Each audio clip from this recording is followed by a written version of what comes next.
1977 ni mo ti bẹ̀rẹ̀ iṣẹ́ yìí up to date. Mi ò fi ijọ́ kan kúrò ńbẹ̀ o. Ẹ lè gbọ́ nínú ìtàn pé ọmọ bàbá onítówẹ̀ mo tún ń ṣiṣẹ́ pẹ̀lú dáàdì mi. Ẹ pé nígbà tá a bá bẹ̀rẹ̀ o máa níṣẹ́ mi lẹ́gbẹ̀ẹ́ tó ń ṣe. But that is not to say pé mo off nídìí tíátà. Mi ò fi ijọ́ kan off títí dé. Tọ́ bá ní wọ́n yìí ń pe Yínká Quadri. Dọ́là á ní mo yìí wà nínú àwọn tó tún máa jí dé location bí ẹni tó ṣe ń worúkọ. Àbí bẹ́ẹ̀ kọ́? Kí ni tó fà á? Ṣorúkọ ni mo yìí ń wá.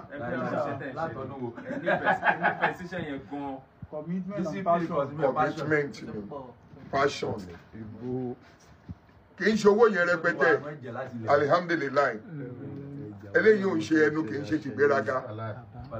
To God be the glory.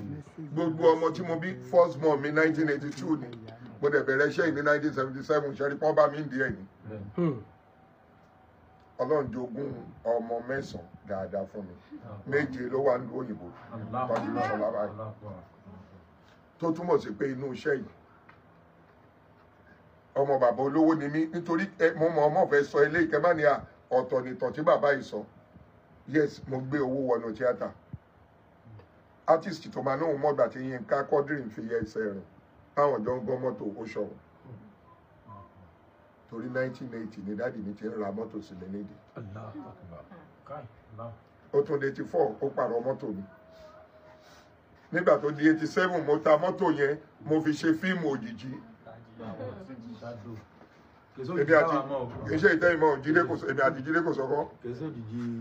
Mo ra ilẹ̀ ní Mẹ́ran ní 89 nígbà tó di 93 mo fẹ́ ṣe fíìmù kan lórúkà mo tún ta ilẹ̀. Mo ti kọ́ dé linted. So tẹ́lẹ̀ mi bá ní gbogbo owó mi mo ti ṣe mo ní gbàdúrà kọ́lọ̀ má yọ ẹlẹ́gbẹ́. Mi ò kúrò ń bẹ̀ o. Èmi náwó síbẹ̀ nígbà yẹn but lẹ́nìí mo ń ra mọ́tò mọ́ mọ́tò mo ti ra lẹ̀ mọ́lẹ̀ Ọlọ́run ti jogún ilé àkọ́gbé fún mi ilé àkọ́tà Ọlọ́run jogún ẹ̀ fún mi mo wá rán gbogbo ọmọ mi pátá last born mi 300 level ló wà báyìí kò sọ́mọ mi tí ó kọjá yunifásitì èyí tó lọ kàwé nílùú òyìnbó tó jẹ́ pé owó tíátà náà mo fi rán ó lè jẹ́ pé ní a lè bá jẹun gbà mí ò nínú òfin nínú ọ̀la o alihamdulilayi kì í ṣe pé mo níṣẹ́ mi. Mo fi bísínẹ́sì dádì mi lẹ̀ nígbà tí dádì mi ṣaláìsí ní 94 ni mo ti filẹ̀ fáwọn fámìlì ni mo ti fèsì tíátà swelling. Òun náà dẹ̀ láṣẹ ń ṣe lè ní. Ọlọ́run dẹ̀ tún ti gbàdúrà tó ti ń jèrè àwọn ọmọ. So tó túmọ̀ sí pé ẹni tí ò ń yá àwọn èèyàn passion ni. So ẹ bá ṣì mí gbọ́ tí mo fi bẹ̀rẹ̀ ọ̀rọ̀ ni pé n tó bá wà lọ́ọ̀dì tíátà wà padà rí o. Àwọn àgbà níbi alágbẹ̀dẹ bá ń lurin lójú kan tí ò bá kúrò ó ní tó máa mú jáde. Tó bá ti wá ní passion yẹn wàá wá fi àdúrà tì ó di méjì nǹkan mẹ́ta mo pè ìkẹta wàá wá ní respect fọmọdé àtàgbà ọ̀gá tó kọ́ ẹ ń ṣẹ́ ọ̀gá tí ò kọ́ ẹ ń ṣẹ́ ẹlòmíì lè má tó ẹ lọ́jọ́ orí tó bá mọ̀ pé o bá ní industry wàá ní respect fún ọ gbogbo ego tí mo ní wàá gbélẹ̀ nílé ẹ̀. Báyìí ni mo ṣe jẹ́ ọmọ bàbá olówó ni mí gbélẹ̀ nílé ẹ̀ ni nítorí ó pẹ̀lú tó tètè assist mi pẹ̀lú fame ó gbọ́ ìgbàlájọ mi. Bí mo ṣe ń ṣe tíátà bàbá onítòwẹ̀ dádì mi ní owó tó bá lé èèyàn ní owó ní ayé wọn bí bá ṣe ń sọ yìí 21 gbogbo ọmọ tó bí mo ní property yàtọ̀ sí ilé tèmi nínú ogún tèmi jẹ mo jogún lé nídìí òru mo jogún lé ní Gàsíkíà mo jogún lé ní Sàlẹ̀kò nínú ọmọ 21 a máa ní tìlú òkè èmi dẹ̀ ní nọ́mbà 11 ẹ̀rí páàrin méjì mo wà. Now kí wàá ni mo fẹ́ fàyọ bàbá onítòwẹ̀ dádì mi ní owó tó bá lé èèyàn ní owó ní ayé wọn bí bá ṣe ń sọ yìí 21 gbogbo ọmọ tó bí mo ní property yàtọ̀ sí ilé tèmi nínú ogún tèmi jẹ mo jogún lé nídìí òru mo jogún ilé ń Gàsíkíà, mo jogún ilé ní Sàlẹ̀kò. Nínú ọmọ 21. A máa ní tìlú òkè. Èmi dẹ̀ ní nọ́mbà 11. Ẹ̀rí páàrin méjì mo wà. Now, kí wá ni mo fẹ́ fàyọ? Ibi tó ti ń láti rẹ̀ ẹlẹ́ ni mo fẹ́ sọ, kí n má gbàgbé.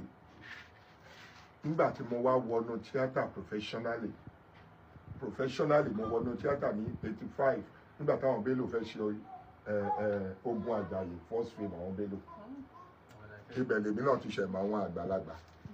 Àmọ́ ìtẹríba tí mo wá ní fún wọn ẹ̀gẹ́jì late Dr. Aisho Pepe Ọlọ́run fọ̀run kẹ́, late Ray Yunmi Ọlọ́run bá mi fọ̀run kẹ́ wọn.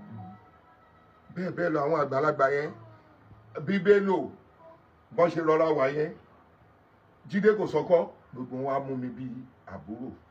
Débi pé ta bá ń jáde lọ, ó lè jẹ́ inú mọ́tò mi la máa wà nígbà míì o, ó dẹ̀ lè jẹ́ táwọn àwàdà kẹrẹ èèyàn mélòó ló ní mọ́tò ní oní tíátà. Àmọ́ tí n bá ti ń bọ́lẹ̀ ní máa bọ́lẹ̀ sáré sílẹ̀kùn fún wọn. Mo kàn ń sìn wọ́n lọ ní, wọ́n lọ complain, wọ́n lọ gba endorsement, wọ́n lọ fi orúkọ mélòó lèmi tí ni. But Ọlọ́run fọ̀run kẹ́ Aisho Pepe nígbà táwa ń ṣe sinimá nígbà yẹn, mi ò tí ì lórúkọ. Aisho Pepe adẹ̀dẹ̀ location adẹ̀ máa jà fún mi láláì lórúkọ. Wọ́n ti mọ̀ pé Monday Tuesday máa lọ sí factory dáàdì mi ò ráyè ṣiṣẹ́. Aisho Pepe á ní ẹ̀yin ká Quadri ọmọ wa yẹn bí ojú sí nǹkan àbí méjì ẹ bá filẹ̀ o, kò lè ráyè Monday kò lè ráyè Tuesday. Bello ajá fún mi, Jídé Kòsọ́kọ́ ajá fún mi, Aisho Pepe ajá fún mi. Kí ló fà á? Ìfẹ́. Débi pé àwọn ọ̀gá Jimaliu ara ìfẹ́ ẹ máa gbọ́ ara ẹ̀ ní ọ̀gá Jimaliu, ọ̀gá Adelove, Bello, gbogbo wọn bẹ́ẹ̀ wọn máa wá èmi ọmọ kékeré wá sí ṣọ́ọ̀bù dáàdì wa. Tó bá dé ṣọ́ọ̀bù dáàdì wa ní early 80s ní 85 86 dáàdì wa tó máa sọ fún ẹ bá ń bá sọ̀rọ̀ òun mi ò fẹ́ ó ṣe tíátà. Àmọ́ adúnidùnmọ́ni táwọn olórúkọ ẹ bá ń bọ̀, Fádèyí lórúkọ kí n tó lórúkọ, tí Jimaliu bá ń bọ̀ a máa mú Fádèyí bọ̀, a máa ti pariwo látòkèrè lé wọn, inú dáàdì ni a máa dùn pé ọmọ òun fẹ́ wá bọ̀, àtúwádìí àti ẹ̀ bá ń bá sọ̀rọ̀ wọ́n bá tó wá fẹ́ máa lọ 5,000 10,000 láyé bàbá wọn láyé wà fún ọ. So àwọn ọ̀gá yẹn náà máa torí ẹ̀ wá mi wá, kíta lèmi nígbà náà, àmọ́ bó ṣe ń wá mi wá tó náà